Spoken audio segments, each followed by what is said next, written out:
बोलो जयकारा बोल मेरे श्री गुरु महाराज की जय।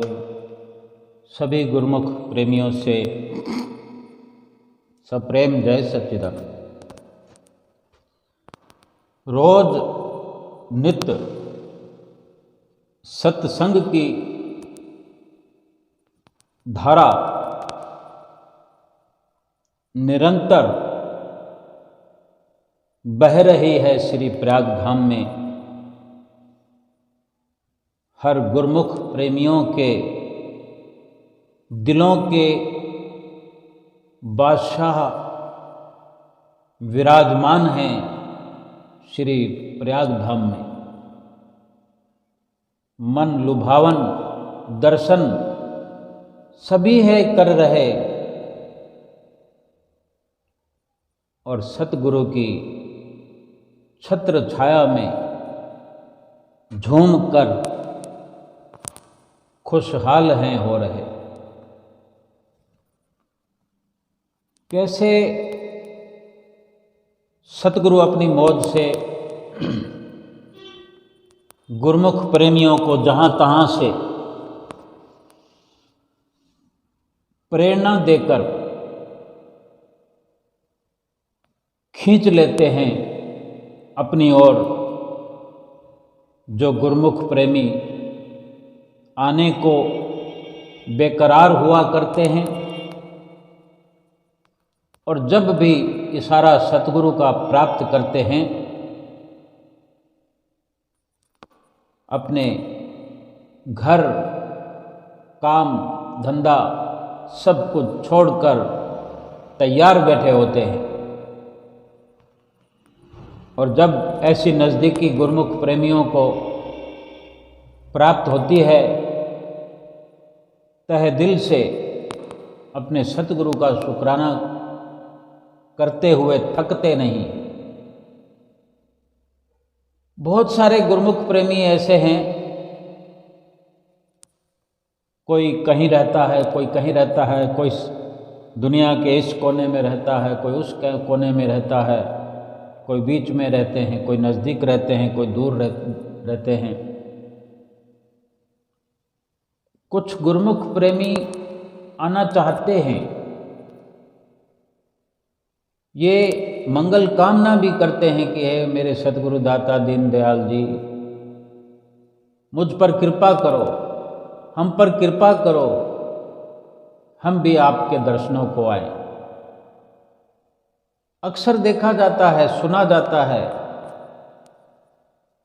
कि आना चाहते हैं मगर नहीं आ पा रहे हैं। तो क्या वो नहीं आ पाएंगे?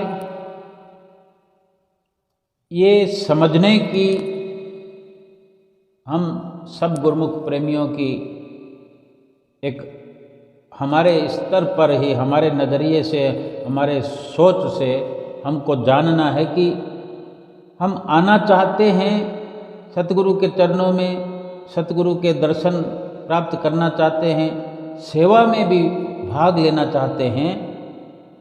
तो कारण क्या है? कारण केवल यही हो सकता है कि हमारे प्रयास में कमी है। कहीं ना कहीं हम कमज़ोर ख्यालों से कोशिश करते हैं, भरसक प्रयास न करने की वजह से। क्योंकि संसार में भी किसी काम को करने के लिए जब तक पक्का इरादा नहीं किया जाता, पूरी कोशिश नहीं की जाती, दम खम नहीं लगाया जाता, तो एक छोटे से छोटा काम भी संसार का नहीं कर पाते हम। ये हम भली भांति जानते हैं। तो फिर सतगुरु परमेश्वर से मिलने का अगर इरादा कर लिया हो और सतगुरु तो स्वयं हमारा हाथ पकड़ के खींचने को, अपने नज़दीक बुलाने को, नज़दीक बिठाने को तैयार बैठे हुए हैं। फिर भी ये सफलता प्राप्त नहीं हो सकती, तो इसका कारण यही है कि हम ऊपर से ख्याल उठाते हैं लेकिन अपने ख्यालों के अनुरूप कोशिश नहीं करते। कहते हैं, चाहते भी हैं, लेकिन अगर सफलता प्राप्त नहीं होती तो हमारी कोशिश में कमी है, कहीं ना कहीं हम कमज़ोर पड़ रहे हैं। और अगर कोशिश को तेज करना समझ में नहीं आता है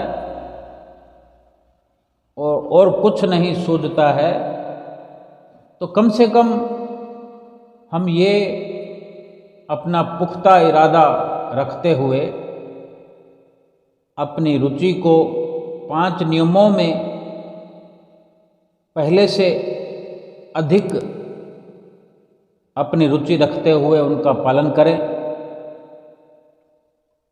और सतगुरु का ध्यान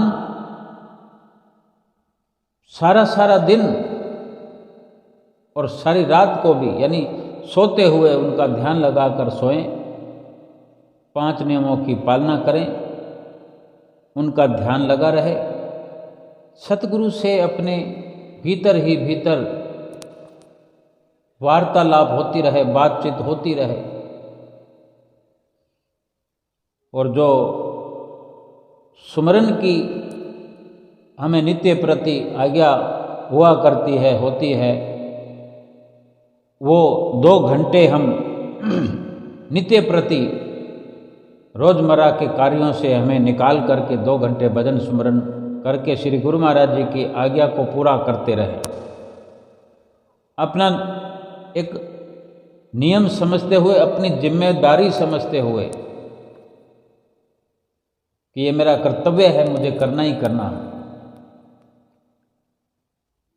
फिर देखो, देखते ही देखते वो घड़ी आ जाएगी। अगर प्रारब्ध में नहीं है, हम अक्सर कहते भी हैं कि मेरे भाग कब खुलेंगे। सबसे बड़ी बात तो यह है कि हम सतगुरु से जुड़ चुके हैं,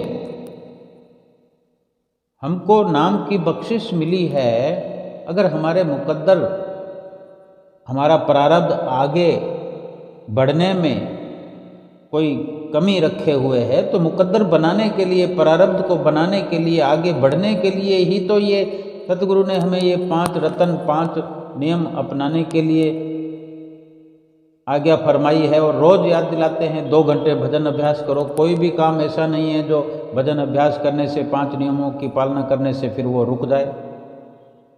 जिन 5 नियमों की पालना करने से, भजन अभ्यास करने से लोक और परलोक संवरता है, तो क्या केवल दर्शन करने के लिए ये पर्याप्त नहीं है?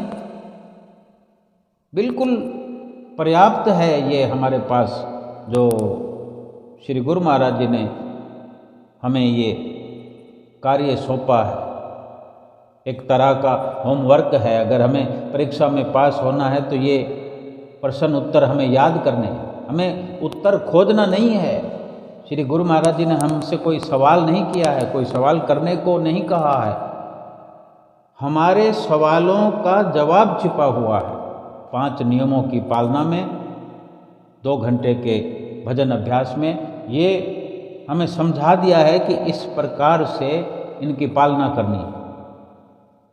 हर प्रकार का जवाब हमें मिलेगा, हर प्रकार की सफलता प्राप्त होगी, संसार की भी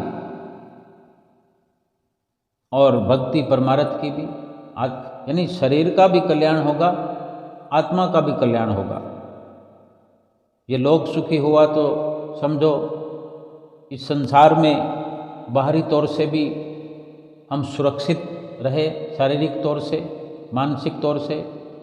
शरीर का कल्याण हुआ, शरीर को हर संसार की परिस्थितियों में बिल्कुल बेखौफ रहने का अवसर प्राप्त हुआ और परलोक के लिए हमने भरपूर भक्ति के धन को प्राप्त करने में सफलता प्राप्त की। और इसी को ही लोक और परलोक सुहेला करना बताते हैं कि हमारा लोक और परलोक संवर सकता है। तो गुरुमुख प्रेमियों को चाहिए कि अपने हर प्रकार से जीवन में भक्ति के लिए तरक्की अवश्य करें। एक उम्र का पड़ाव जो शुरू होता है, या जब से हमने शरण प्राप्त की सतगुरु की, जब से नाम की बख्शिश हुई, तो अपने आप पर नज़र रखें कि हम कब कब श्री दर्शन करने के लिए आ पाते हैं, कितना गैप होता है, कितनी बीच में जो दूरी बन जाती है हमारी। तो ये छोटी छोटी बातें जोड़ करके जब हम इस प्रकार से अपनी चित्तवृत्तियों को सतगुरु के चरणों में लगाकर उनकी आज्ञा का पालन करेंगे तो हमें एक बड़ी सफलता प्राप्त होगी। बहुत बड़ी सफलता प्राप्त करने के लिए एक साथ प्रयास नहीं किया जा सकता, कदम दर कदम जो कोशिशें होती है हर प्रकार की वो करना जरूरी है। श्री दर्शनों के लिए पहुंचना जरूरी है। फिर दर्शनों के लिए पहुंच करके भी हमें अगर सतगुरु की नज़दीकी चाहिए, सतगुरु की प्रसन्नता चाहिए, तो उनका जो फरमान है, चाहे दरबार में हम पहुँचें या घर में हो, वो फरमान जो सतगुरु के आदेश हैं उन पर अधिक से अधिक अमल करना जरूरी है। उन 5 नियमों की साज संभाल करनी जरूरी है, और इन्हीं 5 नियमों को पूरा करने से और बहुत सारी जिम्मेदारियां जो हम पर लागू होती है भक्ति के क्षेत्र में, वो अपने आप निभती चली जाती हैं, पूर्ण होती चली जाती हैं, हमें पता भी नहीं चलता। जिस प्रकार जाने अनजाने हमसे पाप होते रहते हैं, गलतियां होती रहती हैं, हमें सब पता भी नहीं लगता। इस प्रकार सतगुरु की आज्ञा का मनन करते हुए कितने ही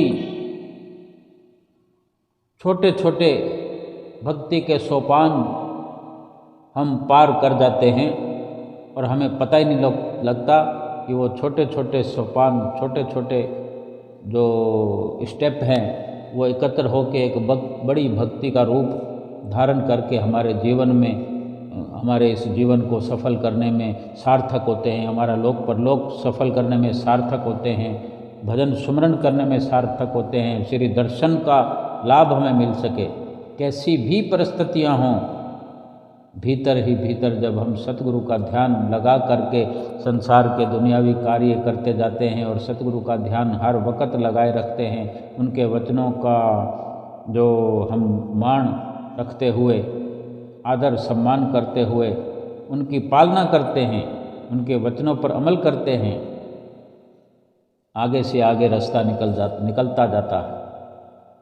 हर एक बड़ी सफलता के लिए छोटे छोटे पड़ाव पार करने पड़ते हैं, तभी किसी बड़े पड़ाव पर पहुंचा जाता है। फिर वो बड़े बड़े पड़ाव भी ऐसे आसानी से हम पार कर लेते हैं कि हमें खबर भी नहीं होती। क्यों? कि नित्य प्रति के अभ्यास से भीतर की नज़दीकी अगर हम सतगुरु से बना लेते हैं, भीतर से हम उनके नज़दीक हो जाते हैं, तो बाहर की नज़दीकी प्राप्त करना मुश्किल नहीं होता। और जिनका प्रारब्ध है बाहर की नज़दीकी प्राप्त उनको होती है, और वो अंदर की नज़दीकी प्राप्त करने में, यानी उनके बताए हुए वचनों पर अगर अमल ना करें तो वो नज़दीक शारीरिक तौर पर होते हुए भी सफलता के शिखर पर पहुंचने में बहुत बाधित हो जाते हैं, उनको बहुत बाधा हो जाती है। हमको अपने भीतर का बदलाव करना आवश्यक है, क्योंकि हमने अपनी चित्तवृत्तियों को संसार में जोड़ रखा। चाहते तो हैं भगवान के नज़दीकी, अपने भीतर में संसार से नज़दीकी बनाई हुई है, संसार के विचारों को ही अपने अंदर जगह दी हुई है, संसार की सफलता की कहीं ना कहीं हमारी बहुत बड़ी कामना लगी हुई है। यही तो सतगुरु हमें रोज नित्य याद दिलाते हैं कि अपनी सुरती को हटा करके संसार से सतगुरु के चरणों में जोड़ना है और उनके वचनों पर चलकर अमल करना है। उसके लिए ये 5 नियम जो दिए हुए हैं, एक आरती का जो हम रट्टा लगाते हैं, आरती करते हैं, जुबान से रटते हैं, वो जुबान से रटने के लिए हमें ये श्री आरती पूजा का नियम निभाने के लिए नहीं दिया हुआ है। पहला नियम है ये श्री आरती पूजा, तो इसको करना ही केवल ये नियम नहीं है। ये शुरुआत हो सकती है कि श्री आरती पूजा को हमने उच्चारण करना है, लेकिन साथ के साथ ये हमारी जिम्मेदारी बनती है, कर्तव्य है हमारा कि जो शब्दों का हम उच्चारण करते हैं उन पर मनन करें कि ये शब्द क्या हैं। आज से हम ये जानने का प्रयास करें। आरती की चाहे किताब ही हाथ में लेकर उन शब्दों को आज अब से इस प्रकार, इस नज़रिए से उनको पढ़ें, उनका वाचन करें कि इन शब्दों में क्या धरा हुआ है हमारे लिए। जिस श्री आरती पूजा के नियम को करना इतना जरूरी है, जो नित्य प्रति हमें आगाह करते हैं, तो हमें समझ में आने लगे। वेले कुवेले आरती की किताब को लेकर के हम पढ़ सकते हैं, विचार कर सकते हैं, और फिर जब श्री आरती पूजा श्री परमहंसों के आगे खड़े होकर हम करें तो उन शब्दों को जो हम पढ़कर प्रयास करते रहते हैं, आरती करते वक्त श्री परमहंसों के आगे खड़े होकर फिर उन शब्दों को अपने दिल से इस प्रकार से उच्चारण करें कि शब्द हमारे दिल से निकलते हुए आवाज़ के साथ बाहर आएँ, और उन शब्दों का मायने जो है, मीनिंग जो है, वो हमारे चित्तवृत्तियों में चलता रहे कि इनका ये मतलब है, इस लाइन का ये मतलब है, इस शब्द का ये मतलब है। और इस प्रकार से जब आरती का गायन होगा तो इसकी बहुत बड़ी सफलता हमारे जीवन में हमें प्राप्त होती हुई नजर आएगी। देखते ही देखते उस आरती को गाते गाते कहाँ से कहाँ पहुँच जाएंगे, भीतर ही भीतर अपने सतगुरु से प्रेम हुआ चला जाता है। जब वही शब्द दिल से गोता लगाकर जुबान से उच्चारण करने में आते हैं, शब्द वही हैं, लेकिन हमने अपना एक नज़रिया बदला है, बदलाव किया है। इसी प्रकार दोनों समय की आरती है। आरती में बहुत सारे शब्द हैं, बहुत सारे मतलब अथाह, और एक एक शब्द का जो राज है वो बहुत गहरा है। और गहराई को समझने के लिए उन पर मनन करेंगे, निध्यासन करेंगे, तो लाभ बहुत बड़ा हमारे जीवन में हमें देखने को प्राप्त होगा। ऐसे ही सेवा का नियम है, उसको भी इसी प्रकार से अमल में लाना है। सोचते रहना है कि मैंने कैसे सेवा को हासिल करना है। गुरु महाराज जी से बातें करते रहना है। गुरु महाराज जी से भीतर ही भीतर अपने जो इरादे हैं, सुंदर इरादे अपने बने हुए, अपनी अच्छी सुंदर सोच, सात्विक सोच, वो अपने श्री गुरु महाराज जी के आगे रखना है। भीतर ही भीतर हमारा मन चित्त शुद्ध होने लगेगा। सेवा की मांग अपने सतगुरु से करें कि मुझे भी सेवा बख्शो गुरु महाराज जी, और प्रयास करें, सत्य का संग करें। तीसरा नियम है ये। और सत्य का ही संग करते हुए श्री दर्शनों की गुहार अपने भीतर ही भीतर पुकार करें कि श्री गुरु महाराज जी आपके दर्शनों की बड़ी तमन्ना है। साथ में सेवा करने की लालसा है। और ये सब आरती पूजा करते हुए सब कुछ अपने चित्त में चलता रहे, क्योंकि आरती के शब्दों में सब कुछ यही भरा हुआ है। सिमरन का खजाना भरा हुआ है, सेवा का खजाना भरा हुआ है, दर्शनों का खजाना भरा हुआ है, सत्य का संग करने का उसमें सब कुछ खजाना भरा हुआ है। और उसी नज़रिए से हम श्री आरती पूजा का गायन करें, 5 नियमों का इस प्रकार से पालन करें, देखते ही देखते श्री दर्शनों का हमें अवसर मिल जाएगा। और फिर जब गुरुमुख प्रेमी श्री दर्शनों में पहुंचते हैं, श्री दर्शन हाल में आज बैठकर गुरुमुख प्रेमी, जैसे कि दर्शन हमेशा खुलते हैं 5 बजे दर्शन खुले, श्री गुरु महाराज जी आकर के विराजमान हुए, पर्दे खुल गए,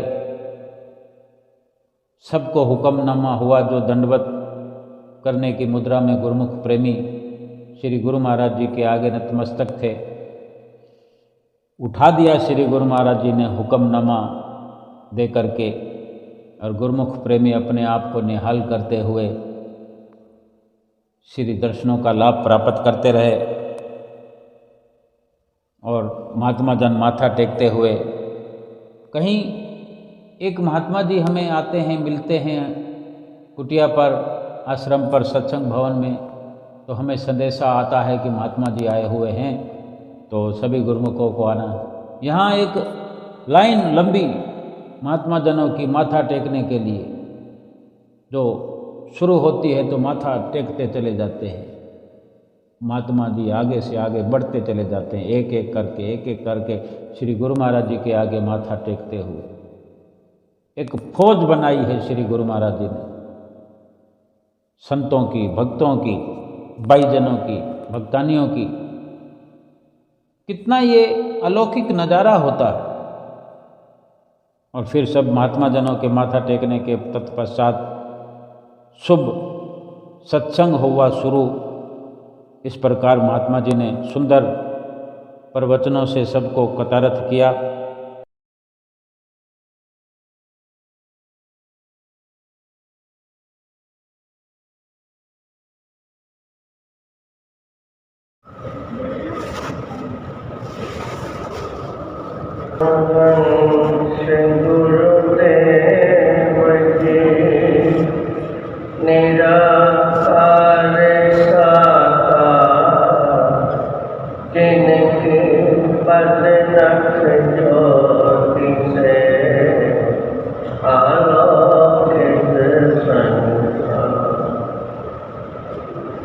सौभाग्यशाली गुरुभक्त सज्जन मंडली अपने मन की समस्त वृत्तियों को उजागर करते हुए सन्मुख विराजमान श्री 108 श्री हजूर सतगुरुदेव महाराज जी के सुंदर दर्शन दीदार करते हुए बड़े प्रेम से खुल करके बोलो जयकारा।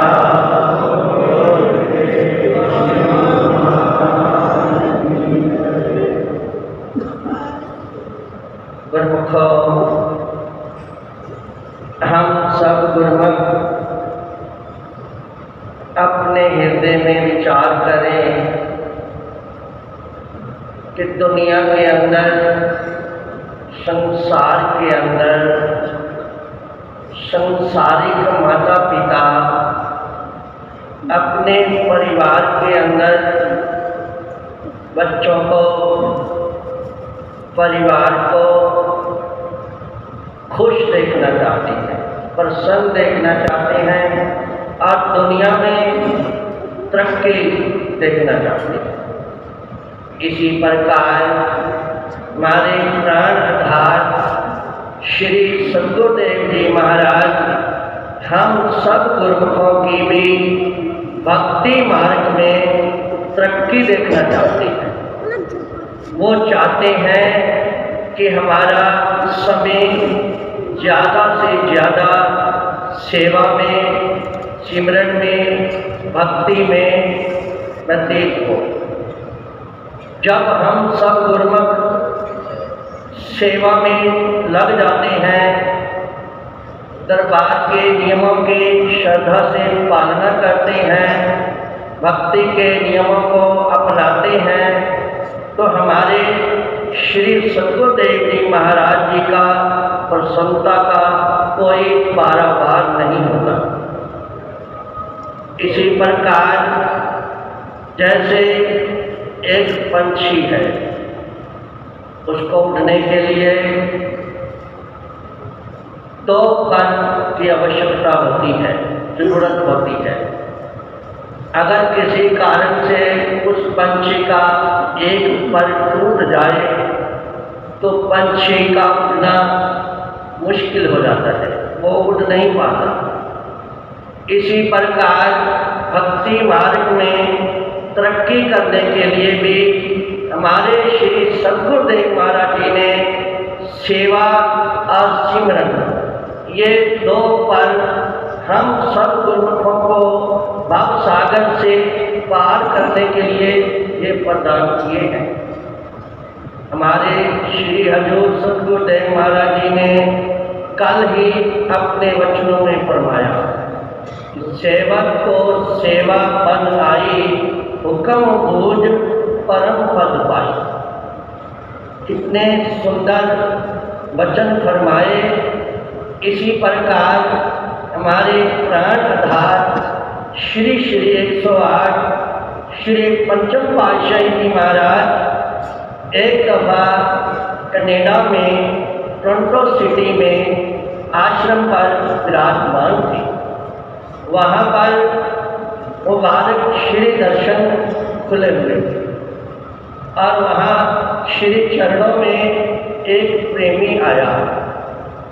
उसने श्री चरणों में बेनती की, स्वामी जी क्या आप मेरे घर में कृपा फरमाएंगे? मेरा घर बिल्कुल पास में ही है।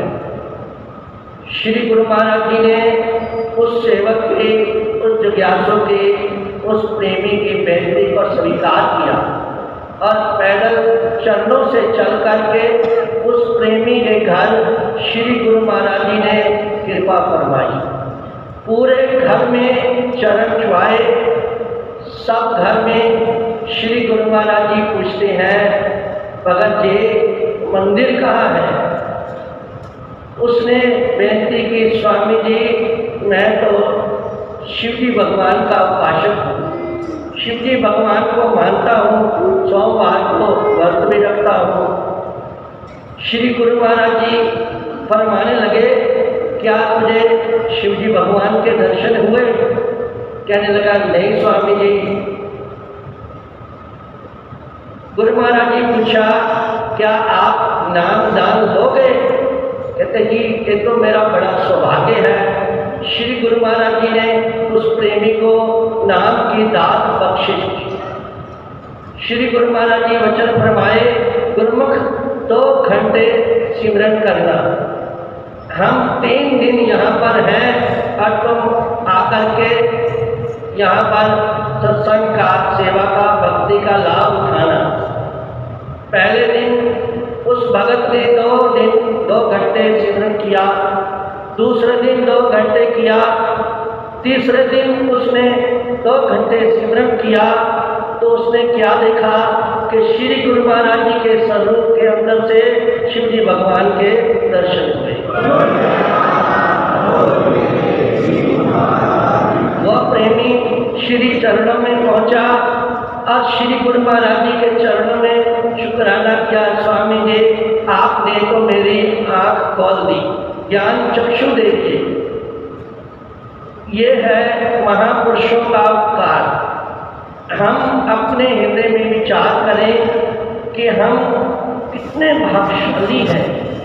संसार के अंदर ये जो भक्ति परमार्थ का ये लासानी दरबार श्री गुरु महाराज जी ने हम सब सेवकों के कल्याण के लिए बनाया है।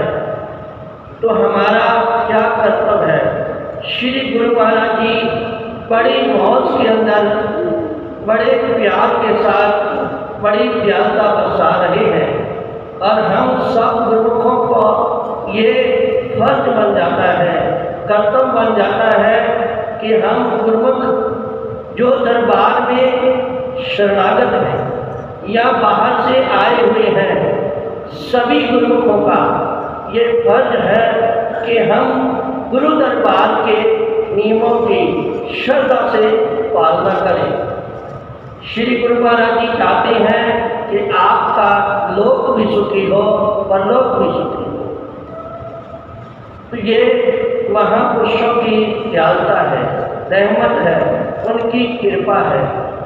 इसी प्रकार हमारा कर्तव्य है कि गुरु दरबार के जो 5 नियम हैं उनकी श्रद्धा से पालना करते हुए अपने जीवात्मा का कल्याण करें और मानव जन्म को सफल बनाएं। बोलो जयकार।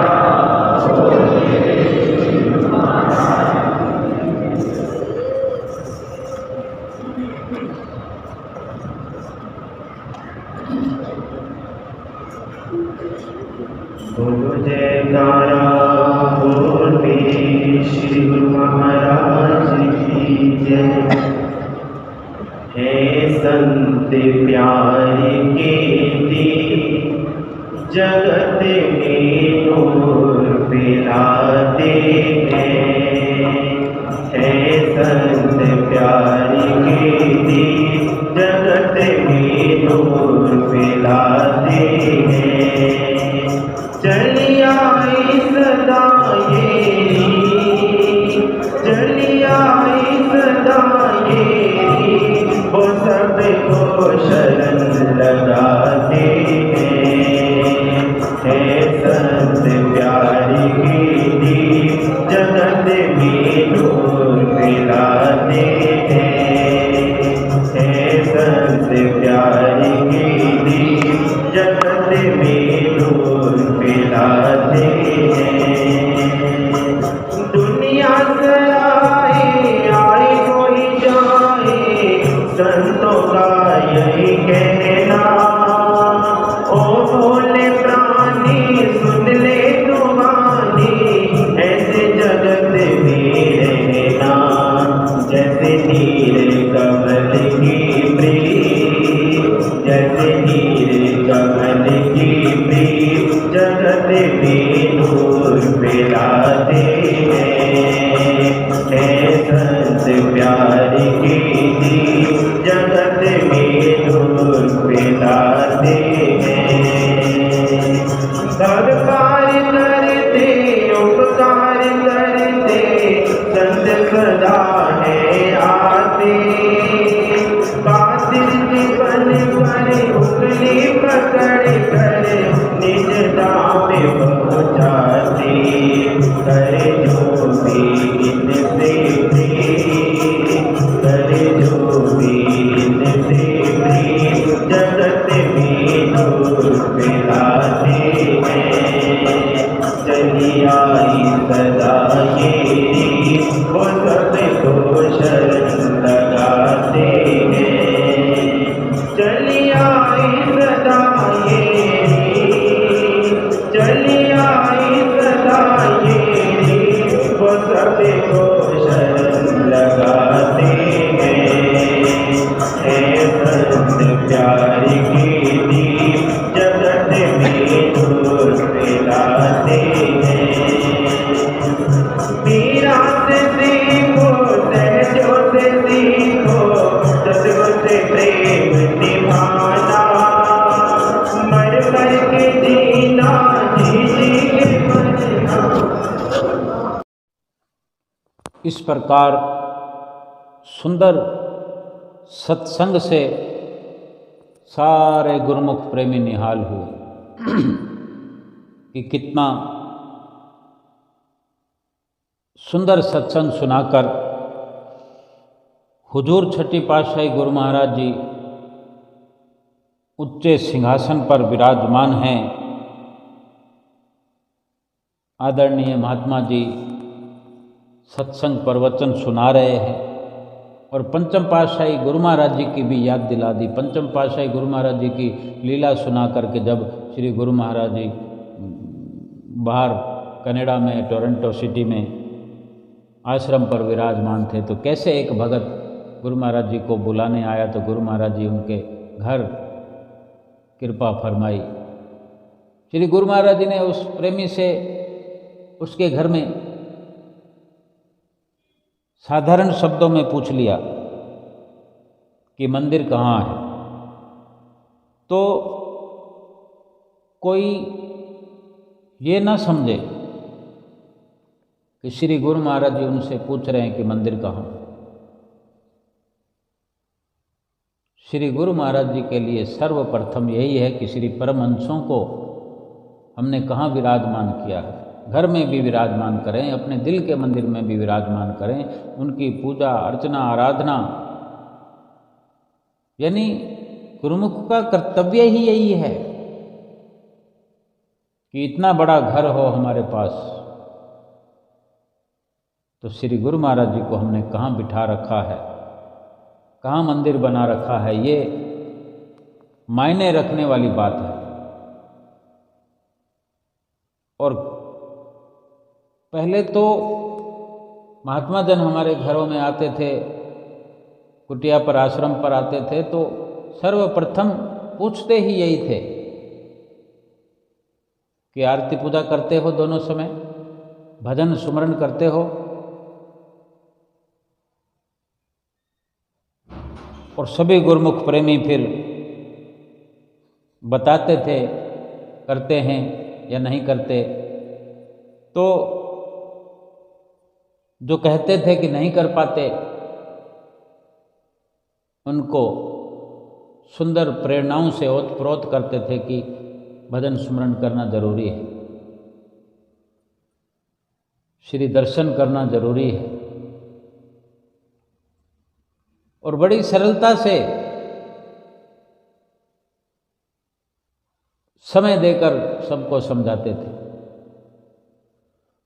और आज तो इतना सरल सुगम हो गया है श्री दरबार में पहुंचकर श्री दर्शनों का प्राप्त करना, और पहुंचने के बाद सुविधाओं से लैस कर दिया है श्री गुरु महाराज जी ने श्री दरबार को। श्री आनंदपुर धाम हो, श्री प्रयाग धाम हो, अमर धाम हो, विवेक धाम हो, निज धाम हो, जो भी धाम बनाए हैं सब के सब सुविधाओं से भरपूर कर दिया है श्री गुरु महाराज जी ने, कि भक्ति इस दुनिया में करते हुए श्री आनंदपुर दरबार के प्रेमी किसी भी प्रकार की असुविधा महसूस न करें। श्री गुरु महाराज जी के दर्शन करते हुए हम दर्शन हाल में बैठ कर के कितने प्रकार के आनंद प्राप्त करते हैं, ये हम वर्णन नहीं कर सकते। सुबह से ही श्री आरती पूजा के नज़ारों से लेकर श्री कार के अंदर विराजमान सतगुरु प्यारे के दर्शनों से लेकर फिर चाय दूध की व्यवस्था के साथ 8 बजे के पहले पहले सुबह सवेरे दाल फुल्के के नाश्ते के साथ, और अगर हम तलब करते हैं तो सेवा की भरमार है, कोई कमी नहीं है। सेवा से भरपूर कर दिया है दरबार में। गुरुमुख प्रेमी जो सेवा करना चाहते हैं, और सेवा करना ही चाहिए, फिर दोपहर को खाना आदर सम्मान के साथ, और फिर शाम को दर्शन जो अभी खुले हुए हैं, और फिर दर्शनों की समाप्ति के बाद फिर से श्री आरती पूजा का कार्यक्रम, फिर शाम को लंगर, फिर रात को दूध। कितना सुविधाओं का ख्याल रखा हुआ है। और आज अगर हम इतनी सुविधाओं से लैस होकर भी अगर भक्ति को नहीं कर सकते, तो ये बड़े दुख की बात है, अफसोस की बात है। महापुरुषों को बड़ा अफसोस होता है त्रिलोकी के अंदर ऐसी कहीं भी श्री आनंदपुर धाम जैसी सुविधाएं, व्यवस्थाएं कहीं भी नहीं हो सकती, कल्पना से परे की बात है। इस प्रकार सत्संग पूर्ण हुआ और फिर माथा टेकने वाले संगतों का संकेत हुआ और सभी गुरुमुख प्रेमी सामने की लाइनों से प्रवेश करते हुए श्री गुरु महाराज जी का माथा टेकने के लिए आगे बढ़ते हुए नजर आने लगे। जितने भी गुरुमुख प्रेमी सब लाइनों में बांट करके वहाँ खड़े हुए सेवा समिति ये व्यवस्था बनाकर रखते हैं और सभी गुरुमुख प्रेमी धीरे धीरे लाइनों में चलते हुए आगे बढ़ते हुए श्री गुरु महाराज जी के नज़दीक पहुँचते हुए अपनी भेंटा पूजा करते हुए, कोई पीतम्बर लाया है, कोई हार लाया है, कोई छतरी लेकर आया है, कोई गुलदस्ता भेंटा कर रहे हैं, कोई फूल गुलाब के आर्टिफिशियल सुंदर सुंदर, यानी एक ही भावना है सबकी कि सब श्री गुरु महाराज जी की अपनी नज़रों को अपनी ओर खींचना चाहते हैं, उनकी दया दृष्टि, उनकी दृष्टि पड़ जाए, यही उनकी चाहना होती है। हर कोई यही चाहता है कि मेरी सतगुरु से बात हो जाए, सतगुरु की मुझ पर दृष्टि पड़ जाए, कोई किसी जरिए से, कोई किसी माध्यम से ऐसे ऐसे उपहार लाते हैं कि किसी जरिए श्री गुरु महाराज जी मेरी ओर देखें, मुझे आशीर्वाद दें। सभी गुरुमुख प्रेमी ऐसी सुंदर भावनाओं से भरे हुए श्री गुरु महाराज जी के नज़दीक पहुंचते हुए और महात्मा जनों के सहयोग से अपने उपहार श्री गुरु महाराज जी के आगे पहुंचाते हुए आशीर्वाद प्राप्त करते हुए, कुछ प्रेमी झुंड के झुंड में कुछ भजन बोलते हुए नज़र आते हैं, कोई जयकारे लगाते हुए नज़र आते हैं, ऊंचे ऊंचे हाथ कर कर अपने श्री गुरु महाराज जी को प्रसन्न करने में लगे हुए, सब प्रसन्नता के पात्र बनना चाहते हैं। ये गुरुमुखों का अधिकार है, क्योंकि उन सबको अपने सतगुरु से प्यार है। अगर गुरुमुख सतगुरु से इस कदर प्यार करते हैं तो सतगुरु जाने कितने गुना प्यार अपने गुरुमुख प्रेमियों से करते हैं। भगत जन, भगतानियाँ, महात्मा जन, बाई जन सभी माथा टेकते हुए नजर आते हैं। एक दृश्य, एक बहुत ही सुंदर, अनुपम, अलौकिक नज़ारा श्री दर्शन हॉल के अंदर रोज नित्य प्रति देखने का अवसर प्राप्त होता है। ये कितनी बड़ी एक रचना श्री गुरु महाराज जी ने रचाई है। विशाल विशाल दर्शन हॉल और सुंदर सुंदर नज़ारे रोज दिखाते हैं हमारे सतगुरु प्यारे, और सभी गुरुमुख प्रेमी आनंद प्राप्त करते हुए, जो गुरुमुख प्रेमी मत्था टेक चुके हैं वो बैठे हुए ऐसे दिव्य, अति दिव्य नज़ारे अपने आँखों के जरिए अपने मन मंदिर में बसाते हुए खुशियों से भरपूर हो, जाने क्या सोचते हैं वो, कभी सतगुरु को तो कभी माथा टेकने वालों को देखते हैं। और इस प्रकार सभी माथा टेक चुके, तत्पश्चात सभी गुरुमुख प्रेमी जल्दी से भागकर खड़े हो जाते हैं और सामने रेलिंगों के पास आ जाते हैं और श्री गुरु महाराज जी फिर सबको आशीर्वाद देते हुए करते हैं बरसात। आजकल बिस्किट के पैकेट लुटाए जाते हैं, ऐसे टपों के टप जोर जोर से लुटाते हुए कि बिस्कुटों के पैकेट टपों से निकलकर यूं भाईजनों की ओर, कभी भक्तानियों की ओर, कभी सामने भक्तों की ओर, फिर इधर भक्तों की ओर, इधर महात्मा जनों की ओर, ऐसे दूर तक उछलते हुए ऐसे चले जा रहे होते हैं जैसे पक्षी आकाश में उड़ रहे हो। क्या ये लीला है मेरे श्री गुरु महाराज की।